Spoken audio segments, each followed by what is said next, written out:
What's going on, everybody? Chump Change XD here. Hope you're all staying healthy and having a great day. So in this video, as you guys can see, we just ripped apart a 13 card GPU Ethereum mining rig to do some basic annual maintenance. I am going to be rebuilding this entire rig into a brand new AAAWAVE sluice frame for one, to basically make my stuff a lot more uniform. I miss the fact that being able to pick up a mining rig and like move it from like one spot to another was just super easy back in the day, and now having all my hangers on them, it's very hard for me to move around the rigs. So I'm gonna be rebuilding these and trying to make them a little more uniform. This is not anything against like the style of, you know, GPU hangers that we have. It's just, for me personally, because of what I want to do right this second, I need to have these somewhat mobile. So the place these are going to be going in for now is in my basement in a grow tent, and I'm actually going to cut the top of that grow tent open and put it into my HVAC system and basically allow the exhausted heat to get blown into my house, so I'm not wasting it and it's not just going outside. I'm already getting a ridiculously high electric bill that I have to pay because my electric rate's so high. So why not utilize that electric and heat my house with it to save some money on other bills? It just makes the most sense to me. So first things first, in this video, I'm gonna clean all these GPUs. I wanna get them all prepped and ready for that 12 card GPU build. And real quick, you guys might ask, like 12 cards, you have 13 here. I have to rehome this 1660 Super. This is just a plain Jane no back. It doesn't match any of these other cards. As I said before, these are 1660 Ti amp versions. And this was the 13th card that I just kind of threw onto the board to basically just utilize the entire thing and fill it up. But I'm not using an H110 on this build. I'm actually going to be using this B250C, and I want to see if 12 NVIDIA cards can actually work on this board. I don't see why it wouldn't be able to, because it actually takes a CPU unlike the RevTechs, but I know there was a lot of issues before with RevTech boards, say, basically only allowing like AMD cards or the newer 30 series NVIDIA cards, and the 1660s really didn't work on that board. I mean, some people were able to get it to work, but others weren't. It was just super strange. So this board right here, I know people are very concerned with the fact that it might not work with NVIDIA, but I really don't see why this wouldn't. So I'm gonna give it a shot, and I wanna know down in the comments below, do you guys want me to build this live on Wednesday morning? Or do you guys want me just to drop it Wednesday morning for you guys to watch? Entirely up to you. Please leave it down in the comments below and I will grant your wishes either way. So that's gonna be my plan with that build. I'm basically gonna try to load that motherboard up with all 12 cards.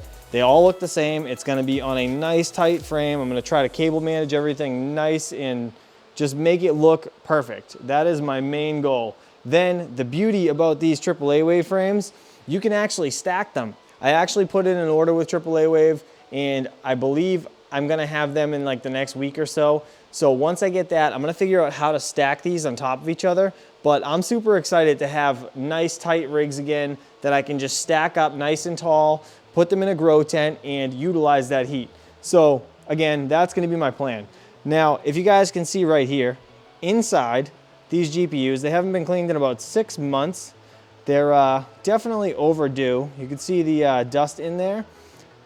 The biggest thing about GPU mining is if you don't clean your rigs, you guys are going to cause problems and they're not gonna last as long. I mean, my personal opinion, I'm gonna take care of these. I actually ended up getting these super cheap right before the whole crypto boom thing happened in 2020. I think it was like March maybe in 2020. These were all on Amazon for 279 bucks a piece. So I ended up purchasing 12 of them, and I got 6 1660 super amped Zotac cards. Look exactly the same, they're just supers. So yeah, I mean, it was a total steal. The only thing I wish I did different was buy more, because I totally, if I knew what was going to happen shortly after I purchased these, I would have literally bought every one they had. But yeah, so let me get over to the compressor. I'm gonna blow these things out real quick. I'm gonna tell you guys how I'm gonna do this. So right here, this is a water air separator, okay?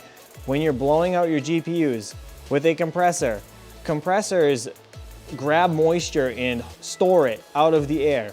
So inside that tank, there's a little bleeder on the bottom usually that you can open and drain down any excess water like at the end of the day, so these tanks don't rot out from the inside out. This water air separator, when you're actually blasting the air through the hose, it won't allow it to spit any mist onto your cards. So that's why this thing is crucial. I will leave a link to this down in the description below. I do have videos where I actually clean my mining rigs. I don't think you guys really need to see me do that. And when you guys actually blow these cards out, you want to try to put your hand on the fan because you don't want to like over RPM it. I guess that could cause damage to the actual circuit board inside. So I don't know. I don't know if it still can, but I know it used to be able to. So just for sake of killing something or harming something, just put your fingers on this and you blow off the actual GPU, like lay it on a table and hit it, or basically hold it like this with your thumb and spray it with the other hand. Basically the hand that's holding my camera right now would be aiming the compressor.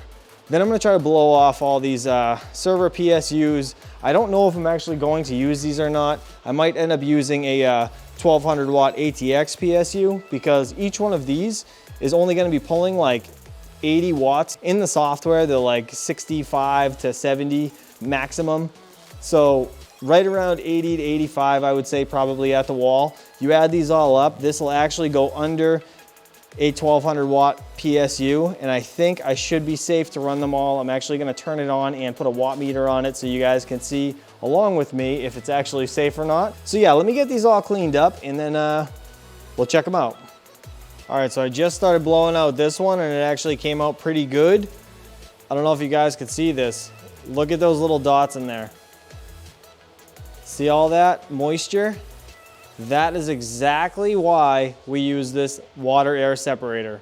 So now again, I have to finish cleaning all these, and honestly, I don't even think I'm gonna continue to record. I'm just gonna call it a day right here. Hopefully you guys learned something about this water air separator. I'll leave a link in the description below if you guys are interested in something like that. I'll try to find something to point you guys in the right direction to use. I'll also link this little Ryobi compressor. If you have quite a bit of GPUs, that thing might be worth it for you. But as always, guys, I appreciate you all for watching. Please don't forget, let me know in the comments below if you guys want to see this be a live build or if you want me to just build it and videotape it. I appreciate you all for watching. Please stay safe, and I'll see you guys real soon. Peace.